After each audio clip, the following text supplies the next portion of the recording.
I play a kind of a crazy character who is an amalgam of Rob Marshall's imagination and P.L. Travers. So it's, if they had a baby, that would be Tatiana Antanasia Kozitori Topo-Trempelovsky is her name. And she is Mary Poppins' cousin, many times removed. But she's a character who is an eccentric.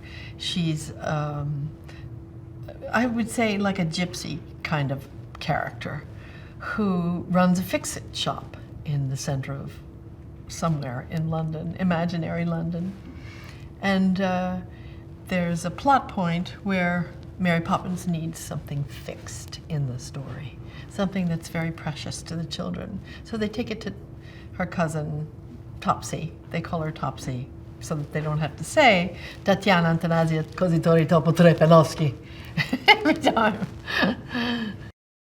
He's practically perfect in every way, so no wonder he was drawn to the material of Mary Poppins. He's somebody who is pure, I don't want to say show business because it conjures up a whole other thing, but it's a theatrical sense of joy that he brings. He's uniquely suited to this kind of material, mostly because he's got the soul of a 9.5-year-old, I would say. He's not lost his inner child and the things that often we lose as we go on in life. He's retained that innocent sort of sense of joy, and that's what he brings to this material.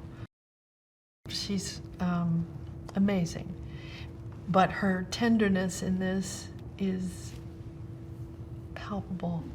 And Rob and Mark Shaman, they wrote it with her in mind, so the music sits in her voice perfectly, and she's amazing in it. Lin-Manuel Miranda, he's, as we know, the phenom of this part of our century. He's amazing. So much creativity contained within one human being, but his gift to this production is just something very pure in his spirit. There's just something in his eyes, in his smile, and his ability to rap and dance and do patter at the same time is phenomenal. At the screening yesterday, one of the little children said, "I love the colors!" And it's really true. The colors just pop in this musical. A lot of it is her combining things that we don't normally combine, you know, and her use of reds and greens and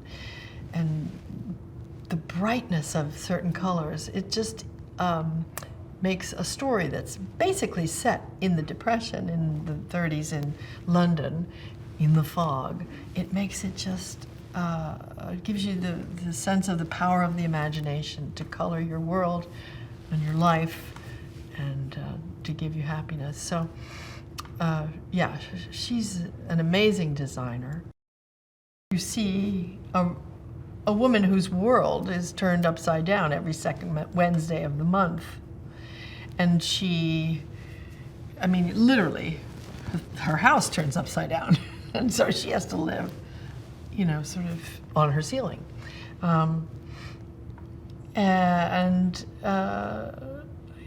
The disorientation of that, it's just a great metaphor for when your world is upended by whatever comes along. Pixie, Nathaniel, and Joel, who are so wonderful, the soul of the movie. And they were so, they're such bright little people, and they were so focused. Except Joel, and sometimes they had to have a special wrangler for Joel, who's got a moment in this film that I think will just pierce everybody's heart. But they were so focused and smart and interested. He always had ideas about how things should be staged. I think he was 4, you know, when they began. I think the great fun is just going with it and flying with it and not parsing it, analyzing it, taking it apart. Magic is magic, you know. Don't look too hard. Hey there, here's today's daily fact. In the film Elizabeth the Golden Age, when Elizabeth arrives at St. Paul's Cathedral, construction is going on. Now in real life, St. Paul's actually needed repair work. Director Shekhar Kapoor decided to improvise and gave the workers costumes and period tools to cut real stone that was being installed in the cathedral. Now the workers in the scene are real life stonemasons and construction workers. Now click here below to subscribe for more great content.